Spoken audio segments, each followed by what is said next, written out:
we just have doctor's orders just stapled here. Okay, we don't really have a chart, but these are the doctor's orders. Then inside of the folder are scenarios. So there are several different scenarios that you can use, because just giving you doctor's orders and medication records, you know, what do you do with it? So you can choose any one that you want. And when you're practicing, I don't know, there's 6 or 7 or 8 patients, I don't remember. But you can go through and do, you know, choose whatever scenario you want to do. And then as we practice, just, if I were you, I would make sure I've done at least 1 or 2 scenarios per patient. And then that is a really good practice for the performance test. So on this performance test, you'll be giving one patient their medications, let's say the 0900 medications, and you'll give whatever oral and parenteral medications there are. So I am going to give her 8 o'clock medications.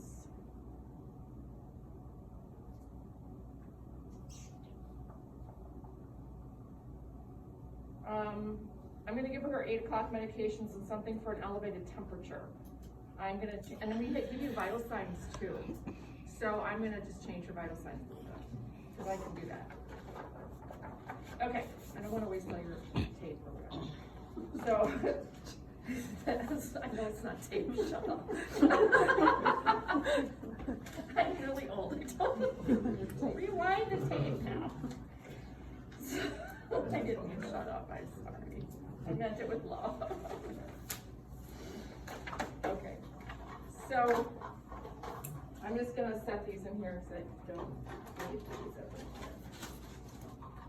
So I'm just trying to get organized.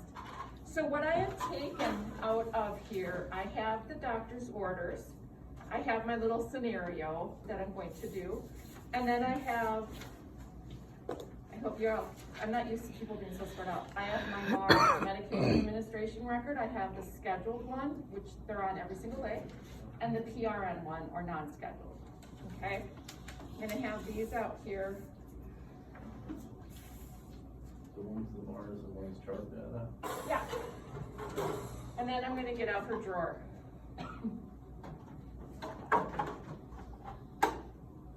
Uh-oh. That's right. So doing these together is new to me, so just bear with me. These are her oral meds, which don't fit in there. And I'm not sick, I stopped taking my allergy medicine. I stopped taking my allergy medicine too. I'm so tired of taking pills. And I stopped my GABA, and I stopped my CBD. Okay. So I'm going through withdrawal. I'm not, I'm kidding, I did not. No. Well, I am, but I'm not. Okay, all right, so I'm ready to start the procedure, and I have more stuff over here. So I am in this big medication room, so I'm fine, and I'm not going anywhere. So I've sanitized my hands, and now I have my equipment out. So the very first thing I'm going to do is verify the doctor's orders. So what I'm going to do is make sure that the medications that have been written on the MAR match what the doctor ordered, okay? And again, this is how we do our performance testing, and this is how we teach you when you get into a facility. Chances are that this may have been done already, but when you're working and you get a new order, like during your shift, doctors come in, providers come in, they're writing orders. When you get a new order, you still have to verify that new order, okay?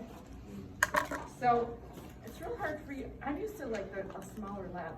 So on the very top of the MAR, it goes across, it'll have the patient's name, date of birth, medical record number, doctor's name, or provider's name, and allergies should be up there too.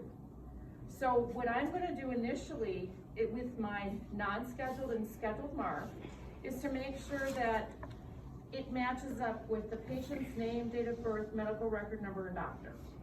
That's the last time I'm going to have to do all of that information, okay? And then I always tell students, it's very logical. If you just follow straight across and then compare it to the doctor's orders, that's how you do it. And then allergies comes right after that. So that way, just remember, like with physical assessment, have a pattern. And once you have a pattern, and of course this will be different in school than it is in clinical, but the foundation is still exactly the same, okay? So it's Rebecca Roberts, so I'm doing both MARs. I have Rebecca Roberts, her date of birth 6/18/62, 6/18/62 and 6/18/62, medical record number 2196596, 2196596, it's the same, Dr. Blake. And then right away, I'm looking and she has allergies to tetracycline, so I won't be giving tetracycline today.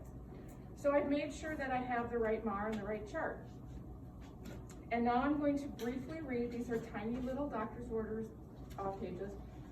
I'm going to read a little bit about her diagnosis because I need to know as a nurse why a patient is on a certain medication.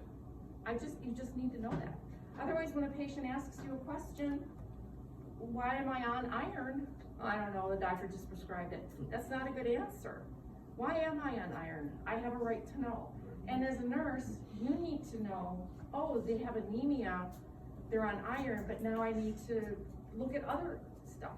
They have shortness of breath, do they have activity intolerance, like that, okay? So she has, she's post-op, so she's already had the surgery. She's had a modified radical mastectomy. And then she has a history of hypertension and congestive heart failure. Then I move over to the other side and I start comparing the meds to her MAR. The first medication she's on is digoxin, 0.25 milligrams PO daily. And that's correct. We're going to be giving it at 8 o'clock. And she's getting digoxin because she has heart failure. So good thing to know so that I can explain things to her. The next medication is lisinopril, 15 milligrams PO daily. It's correct over on the MAR. I like doing this so I can follow, like, looking, I won't lose my place. And she has a history of hypertension. That's why she's on lisinopril. The next medication is heparin, 5,000 units sub-Q every 12 hours. I have heparin 5,000 units sub-Q every 12 hours. It's scheduled for 8 a.m. and 8 p.m. And that's correct over here. Now, why is she on heparin? Well, she's just had surgery. She's not as mobile as she usually is. So it puts her at risk for blood clots. So that sort of makes, it's kind of painting a picture. It's sort of making sense. That's okay. And then she does have oxycodone for moderate to severe pain, and she has morphine sulfate also for severe pain. She has milk and magnesia for constipation because she is on 2 narcotic analgesics, plus she's immobile or not as mobile. But I am giving the acetaminophen. So this is acetaminophen because she has a fever. Her temperature actually was 101.2, not uncommon after surgery.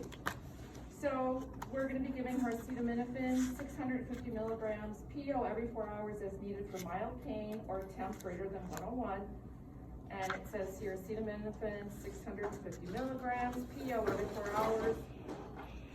PRN, mild pain or temp greater than 101. And because it's every 4 hours, I need to check, has it been given in the last 4 hours?